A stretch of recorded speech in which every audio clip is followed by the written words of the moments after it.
नमस्कार। Observations with experience के इस यूट्यूब चैनल पर आपका स्वागत है। मैं हूं आपका मित्र असीम सक्सेना। कभी भी किसी भी भावनात्मक विषय के साथ नहीं जुड़ना चाहिए।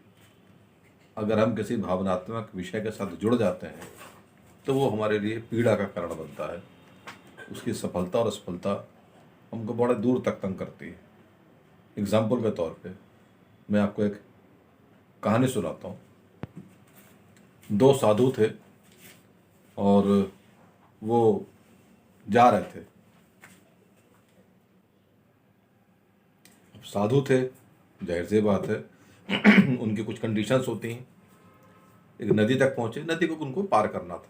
नदी पे उनको एक युवती मिली। अब जब युवती मिली तो उसने ये उनसे ये बोला कि प्लीज़ मेरे को नदी पार करा दो, धार बहुत तेज है, मैं पार नहीं कर पाऊंगी। एक साधु तो थोड़ा सा हिचका कि क्या ये हमारे लिए उचित है या नहीं है। दूसरे ने उसको कंधे पे उठाया, नदी पार कराई, नदी के पार उतारा और चल दिया। दूसरा साधु बड़ी देर तक चुप रहा, फिर उसके पीड़ा सही नहीं गई, उसके मुंह से निकल गया। बोला, भाई एक बात बता, हम दोनों साधु हैं और हमारे धर्म में, हमारे कंडीशंस के अंदर, टर्म्स एंड कंडीशंस के अंदर किसी महिला को टच करना पाप है। तूने जो किया ठीक किया। मित्र ने बोला कि भाई मैंने तो उसको उतारा और उतार के मैं चल दिया, तू अभी तक उसको ढो रहा है। इतना ज़्यादा आसक्त नहीं होना चाहिए किसी भी चीज़ से। जो कर्म होते हैं उसमें आकर्षण होता है।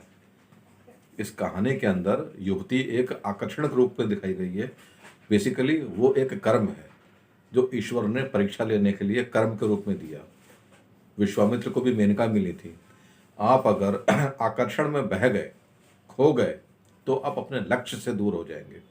और अगर मस्तिष्क के अंदर दूसरे साधु के अनुसार वो युवती अभी तक उसके दिमाग में थी, तो आप लक्ष्य से भटक जाएंगे, अपना 100% उस लक्ष्य के प्रति नहीं समर्पित कर पाएंगे। जितने भी कर्म होते हैं वो एक कर्म के रूप में आए हैं। 10 दिन रहेंगे, 10 दिन के बाद अपना परिणाम सुना के चले जाएंगे। अभी इलेक्शन हुए 5 राज्यों में इलेक्शंस हुए। 1 महीना तक बड़ा शोरगुल मचा। सारे सोशल मीडिया और ये और वो लड़ाइयाँ होती रहीं, तरह तरह के मीम्स बनते रहे, तरह तरह के शो वीडियोस आते रहे, सही गलत हर तरीके के लोग आए। कल परिणाम आ गया। उसके बाद काफ़ी लोग सन्नाटे में हैं, क्योंकि वो अपने साथ उसकी आसक्ति को लेकर चल रहे हैं। जीत हार तो लगी हुई है। अब एक राज्य के अंदर जो घुटे हुए पुराने थे वो बेचारे हार गए।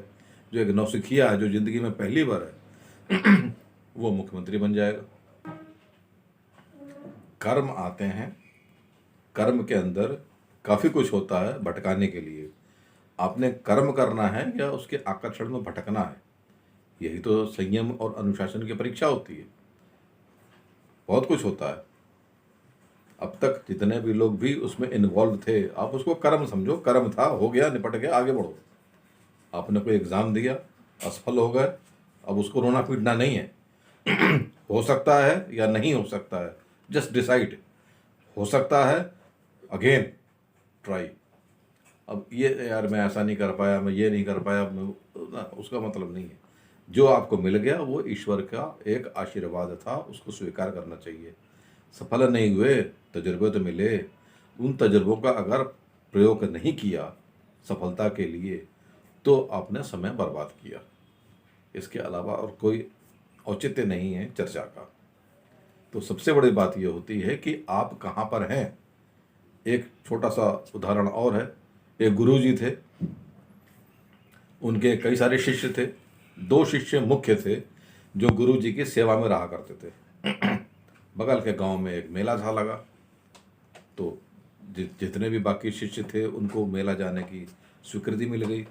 2 शिष्यों में से एक शिष्य को ड्यूटी लग गई कि तो गुरु जी के साथ सेवा करेगा, दूसरे को जाने के लिए बोल दिया गया। एक शिष्य चला गया, एक शिष्य रुक गया। जो शिष्य मेला देखने के लिए गया था उसके दिमाग में तो यही बात थी कि गुरु जी का तो खाने का टाइम हो रहा है, पता नहीं वो खाना मिला कि नहीं मिला। गुरु जी के लेटने का टाइम हो गया, पता नहीं उनका बिस्तर ठीक हुआ कि नहीं हुआ। अब उनके पैर दबाने का टाइम है, पता नहीं मेरा साथी उनका पैर दबा रहा है कि नहीं दबा रहा है। उसका दिमाग जो था गुरु जी के साथ जुड़ा हुआ था। आसक्ति है ये भी, लेकिन ये कर्म के प्रति आसक्ति है, आकर्षण के प्रति नहीं है। आकर्षण तो मेले में लेके उसको गया है, लेकिन मेले का आकर्षण उसको तंग नहीं कर रहा है। उधर जो दूसरा शिष्य था जो गुरु जी के साथ था, वो काम तो सारे कर रहा है, पैर भी दबा रहा है गुरु जी के, लेकिन वो ये सोच रहा है बताओ मैं यहाँ पे फंस गया, जो मेरा दूसरा साथी है वो मिले के मजे ले रहा होगा। एक यहाँ होके भी नहीं था, दूसरा वहाँ होके वहाँ नहीं था। दूसरे दिन दोनों गुरु शिष्य आए, तो गुरु जी ने उस वाले शिष्य को सत्कार दिया जो मेले में गया था। तो जो शिष्य यहाँ था उसने बोला गुरु जी सेवा मैंने की, मेले में मैं नहीं गया, कितना बड़ा मैंने त्याग किया, और आप पुरस्कार इसको दे रहे हैं। बोले देख तू, तेरा शरीर यहाँ था लेकिन मन वहाँ था, उसका शरीर वहाँ था लेकिन मन यहाँ था।